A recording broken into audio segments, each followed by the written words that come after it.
If your Facebook ads have just been stuck and not producing the results you want from them and you feel like you've tried everything, you're going to want to watch to the end of this video because Facebook has actually come out and told us exactly what it takes to create a producing Facebook ad. So we're going to cover what Facebook said in this video. And in case you don't know, I'm Brandy with LYFE Marketing, the digital marketing agency with a mission to help small businesses grow. All right, let's start with a 4-step framework from Facebook for effective ads.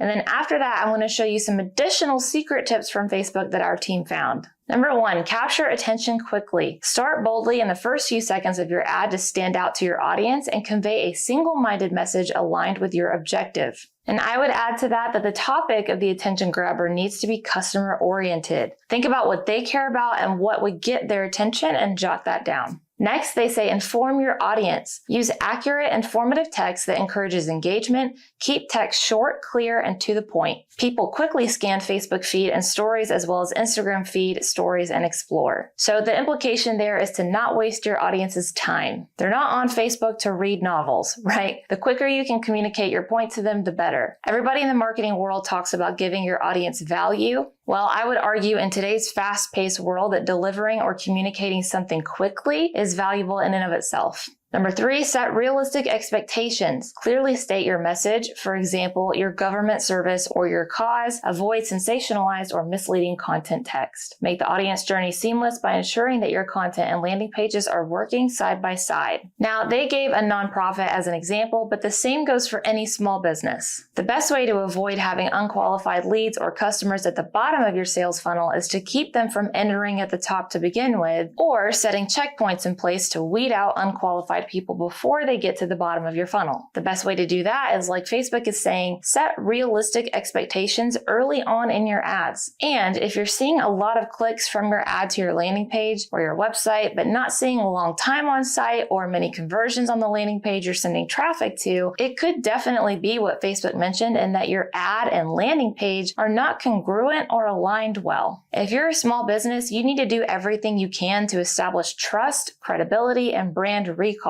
And that means making your ads and landing page look like they're from the same business. Then lastly, inspire honest engagement. Give people a valid reason to engage with your ads, such as an engaging photo and detailed post copy, which we'll talk more about in a minute. Avoid urging people to engage with your ad to get more likes, comments, and shares. A while back, Facebook announced that if you directly ask for more likes or comments, etc. in your ads, they're going to limit the reach on them. So you don't want to directly ask for engagement. Instead, you want to create a post that genuinely sparks interest with your audience and naturally draws in the engagement. If you need help creating ads and content that do that for your audience, you can do one of 2 things. Number 1, you can watch these videos I made to help you do just that, linked below. Or number 2, you can hire a digital marketing agency like LYFE Marketing to take care of all of your social media advertising for you. If that sounds like something you'd be interested in and want to get a quote for, fill out our contact form linked below and you'll get a free custom marketing proposal and quote to go with it to see exactly how we could help your business scale. Okay, now I mentioned that we talk more about engaging photos in Facebook ads. Let's look at a few more tips from Facebook. First, they say to mix and match for better results. Combining multiple ad types in your campaigns, such as image, video, carousel, stories, and reels ads, may help you reach more of your audience. Try a mix of 3 to 5 images or videos highlighting your organization. Something I talk about doing in this video where I show you how to A/B split test, linked below. Then they shared these best practices for photos. Frame for mobile. Avoid horizontally cropped images which fill less of the screen as your community is scrolling through their feeds, and stick to 1x1 or 4x5 for feed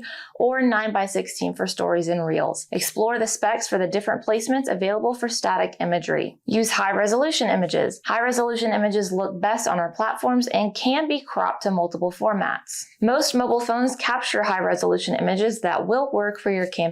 And keep it simple. Have a single focal point and avoid including too much text on your image, which can make the graphic look cluttered. If you are running an ad, a cluttered image may impact performance. So if you've been Facebook advertising for a while, then you probably remember when Facebook used to actually only allow you to have 20% text on your ad images. There was a tool you could check it with, because if you had more than 20% text on the ad image, it either wouldn't run or it would barely run, getting hardly any reach. Even though that's not a hard and fast rule anymore like it used to be, I think the same sentiment applies, since Facebook believes your ad will perform better if the image isn't cluttered.